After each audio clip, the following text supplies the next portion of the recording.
कार्तिक सविता, स्वागत है आपका SPN9 न्यूज में। दर्शकों, राहुल गांधी ने कैम्ब्रिज में जो बोला, क्या वो गलत है? क्या देश की हकीकत को किसी और को बताना गलत है? क्या अभिव्यक्ति की स्वतंत्रता जो दी जाती है वो खत्म हो रही है? ये तमाम सवाल इस वक्त खड़े हो रहे हैं, क्योंकि राहुल गांधी को फिर घेरा जा रहा है। ये कहा जा रहा है कि अंतर्राष्ट्रीय स्तर पर आपने भारत की छवि के साथ साथ देश के प्रधानमंत्री की छवि को खराब करने का प्रयास किया है। लेकिन कांग्रेस पार्टी इस पर क्या कहती है, इस वीडियो को देखिए। कुछ बातें कहनी, सुननी और बोलनी जरूरी है, क्योंकि जब आंखों के सामने षड्यंत्र होता है तो उसका पर्दाफाश भी होना चाहिए। राहुल गांधी भारत की राजनीति के प्रमुख नेताओं में से एक हैं। पहले सत्तारूढ़ दल में रहते हुए और फिर विपक्ष में रहते हुए उन्होंने आम जनता की आवाज बुलंदी से उठाने का काम किया है। 4 बार के चुने हुए इस देश के सांसद हैं, और जब 4 बार का चुना हुआ इस देश का सांसद एक विदेशी धरती पर कैम्ब्रिज यूनिवर्सिटी जैसे विश्वविख्यात शैक्षिक संस्थान में अमेरिका और चीन के बीच चलते द्वंद्व में भारत की क्या अहम भूमिका हो सकती है और भारत के लोकतंत्र की चर्चा करते हैं, तो मुझे लगता है कि वो इस देश का मान बढ़ाते हैं, इस देश का सीना चौड़ा करते हैं गर्व से, और इस देश के लोकतंत्र के, इस देश के मूल्यों के ध्वजवाहक बनते हैं। उन्होंने कैम्ब्रिज यूनिवर्सिटी में, जिसकी एक बड़ी लेगेसी है, 1206 में स्थापित हुई थी कैम्ब्रिज यूनिवर्सिटी, और वहां पर पढ़ने वाले लोगों में स्टीफन हॉकिंग और चार्ल्स डार्विन, पंडित नेहरू और राजीव जी जैसे लोग हैं। और यहां पर बताना जरूरी है कि ये राहुल जी का भी आल्मा माटर है, वो कैम्ब्रिज में पढ़े हैं।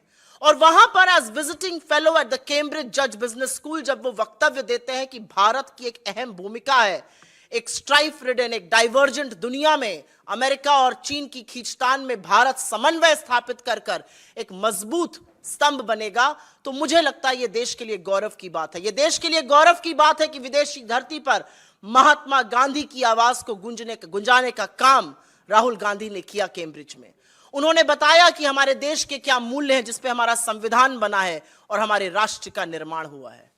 लेकिन भारतीय जनता पार्टी, उनके आईटी सेल, उनके बददिमाग प्रवक्ताओं, उनकी समझ, उनकी सोची छोट और क्षुद्र राजनीति इन बातों को समझ नहीं सकती है। और अब मैं सिलसिलेवार तरीके से आपके सामने कुछ तथ्य रखना चाहती हूं। सवाल जवाब के दौरान अगर आप उसको डिस्प्यूट करना चाहिए तो बिल्कुल करिएगा। कांग्रेस पार्टी की प्रवक्ता होने के नाते टीवी डिबेट्स पर जाना होता है शाम को, और कल पूरे दिन भारतीय जनता पार्टी, उनके बददिमाग प्रवक्ता, उनके विक्षिप्त मंत्री लगातार लगे हुए थे। विदेशी धरती पर राहुल गांधी जी ने क्यों बोला, विदेशी धरती पर राहुल गांधी जी ने पेगासस का जिक्र क्यों किया। लेकिन ये सारे मामले धराशायी हो गए, क्योंकि अपने राहुल गांधी जी तो लोकतांत्रिक मूल्यों की बात कर रहे थे। इनके आका ने तो ऐसी ऐसी बातें करी हैं कि सिर शर्म से झुक जाए। 2015 मई शंघाई गए, चीन के सामने कहते हैं देश के लोग का सर शर्म से झुक जाता है कि वो भारत में क्यों पैदा हुए, हमने क्या पाप किया था कि हम हिंदुस्तान में पैदा हुए। जब ऐसे वक्तव्य हम लोगों ने दिखलाए तो थोड़ा हमलावर कम हुए। लेकिन जब हम लोग टीवी डिबेट कर रहे थे 6 बजे तक यही था, विदेशी धरती पर, पेगासस पर भी बेचारे कुछ नहीं बोल सकते, क्योंकि जो जांच समिति सुप्रीम कोर्ट की थी उसने कोर्ट को बताया कि सरकार ने सहयोग ही नहीं किया। कौन से नरकंकाल छुपाना चाहते हैं हम नहीं जानते। अगर पाक था आपका दामन तो आते, जांच समिति के सामने बात करते। खैर, तो 6 सवा 6 बजे तक यही चल रहा था, विदेशी धरती पेगासस, जो कि खोखला दावा और खोखले आक्षेप साबित हो रहे थे। एकदम से 6:15 साढ़े 6 बजे के बीच में ब्रेकिंग न्यूज हर चैनल पर और हर पोर्टल पे आने लगी, और यह आने लगा कि कैसे राहुल गांधी जी ने तथाकथित भाजपा के कहे अनुसार और कुछ चरण चुंबकों के कहे अनुसार चीन की तारीफ करी और पुलवामा के शहीदों की अवहेलना करी है। मैं एक टीवी डिबेट पर थी, मैंने गहन आपत्ति जताई, लेकिन मुझे बहुत ज्यादा वक्त नहीं लगा समझने में, क्योंकि ऑनलाइन आना शुरू हो गया था कि हर चैनल, हर न्यूज ऑर्गेनाइजेशन, प्रिंट के वेब पोर्टल्स, सारे एक साथ यही खबर 6:15 से 6:30 के बीच में चलाने लगे। तो थोड़ा बहुत मीडिया का एक्सपीरियंस से समझ में आ गया कि व्हाट्सएप आ चुका है, खर्रा निकल चुका है, सबको नतमस्तक होकर चरण वंदन करके अब ये लाइन पकड़नी है। लेकिन इस लाइन में क्या सच है और क्या झूठ है यह भी बताना जरूरी है, क्योंकि जब पेगासस से काम नहीं बना, जब विदेशी धरती से काम नहीं बना, तो सहारा अपने परम मित्र चीन का ही लिया गया। आपने खुद देख लिया है किसने क्या कहा, लेकिन दर्शकों के लिए, लोगों तक ये बात पहुंचाने के लिए मैं दोबारा से दोहरा भी देती हूं। राहुल गांधी जी कैम्ब्रिज यूनिवर्सिटी के जज बिजनेस स्कूल में बतौर विजिटिंग फेलो, और भारत का एक नेता विजिटिंग फेलो बन के जाता है, ये अपने आप में गर्व की बात है, इससे सीना चौड़ा होना चाहिए, देश का मस्तक उठता है।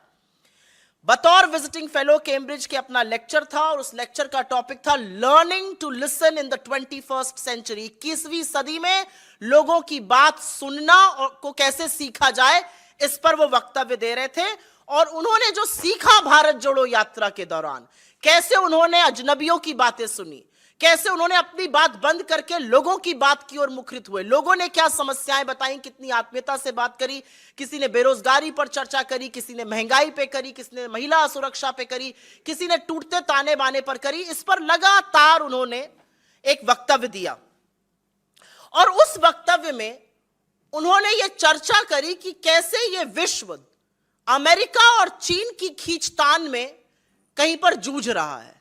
और उन्होंने यह भी बोला कि इसी जूझते हुए विश्व में और इसी परिवेश में भारत की एक अहम भूमिका होगी, भारत की का एक अहम किरदार होगा, एक अहम भूमिका होगी, और भारत की भूमिका होगी समन्वय स्थापित करने की, लोकतांत्रिक मूल्यों को इस विश्व को याद दिलाने की।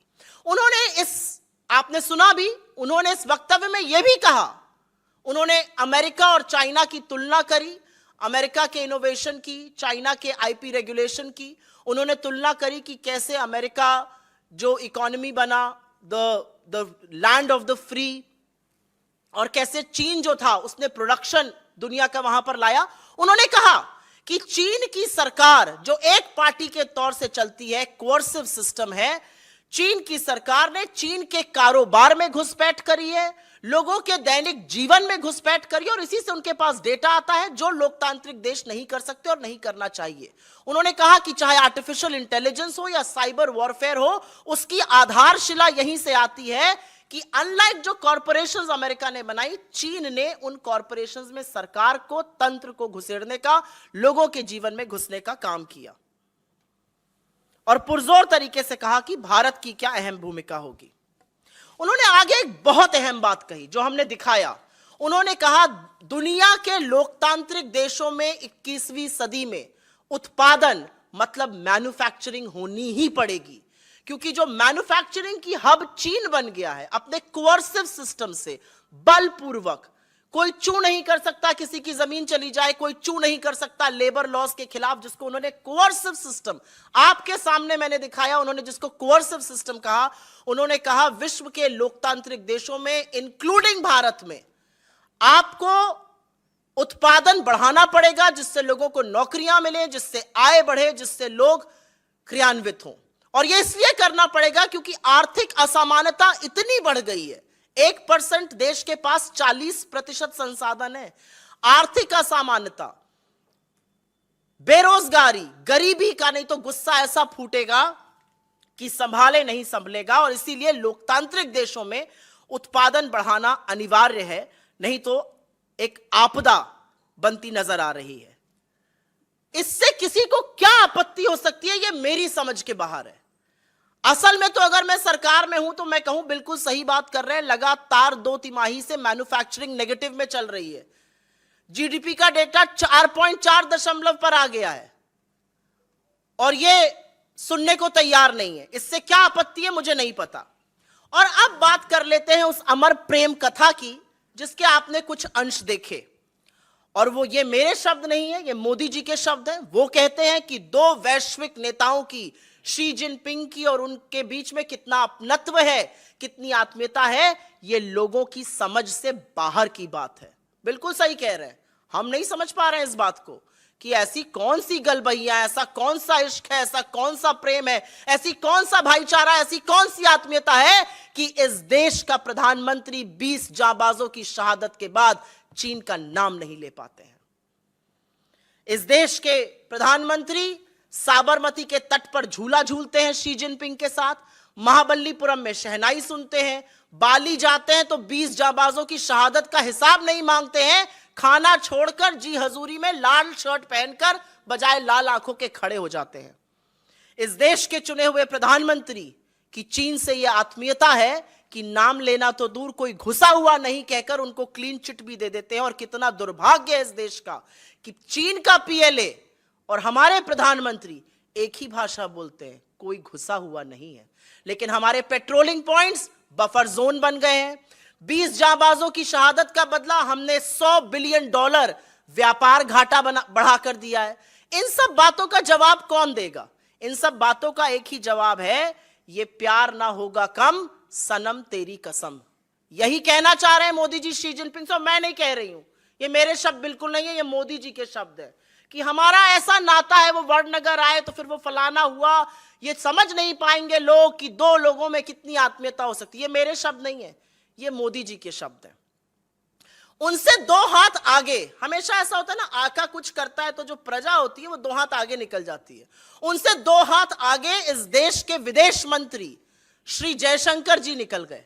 आपने देखा, मैं फिर से, ना मेरे शब्द है ना कांग्रेस पार्टी के शब्द हैं, श्री जयशंकर जी ने अपने इस इंटरव्यू में कहा, 2 हाथ आगे निकलकर, और हमारे सेना के मनोबल को गिराने का काम किया जब वो कहते हैं हम छोटी अर्थव्यवस्था है, वो बड़ी अर्थव्यवस्था है। आपको लगता है हम उनसे लड़ सकते हैं? बिल्कुल सही कहा राहुल गांधी जी ने। जब आजादी का आंदोलन हम लड़ रहे थे और शहादत दे रहे थे तो हमने ये नहीं सोचा था कि ब्रिटेन की हुकूमत बड़ी है, ब्रिटेन की अर्थव्यवस्था बड़ी है, उनसे हम कैसे लड़ेंगे।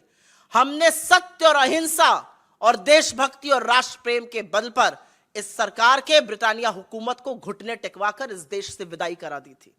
लेकिन ये लोग नहीं समझ सकते, क्योंकि आप जानते हैं कि उस समय माफीनामे और मुखबिरी की जा रही थी।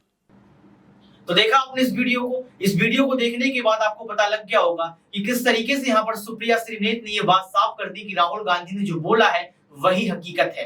तो आखिर क्यों देश के प्रधानमंत्री और तमाम लोगों को मिर्ची लग रही है इस सच को सुनने के बाद? सच तो सच होता है। अगर सच सामने आया है कि देश के प्रधानमंत्री को प्रतिक्रिया देनी चाहिए, ये बोलना चाहिए कि इन मुद्दों पर हमने काम किया है, ये तमाम चीजें बोलना चाहिए। लेकिन देखा जाए तो कहीं ना कहीं इन तमाम मुद्दों से भटकने का प्रयास हमारे देश के प्रधानमंत्री कर रहे हैं। लेकिन आपने अभी जो वीडियो सुना, क्या आप इस वीडियो से सहमत हैं? क्या आप राहुल गांधी से सहमत हैं? अगर आप सहमत हैं तो कमेंट बॉक्स में जरूर बताएं। आज के लिए सिर्फ इतना ही। देखते रहिए SPN9 न्यूज।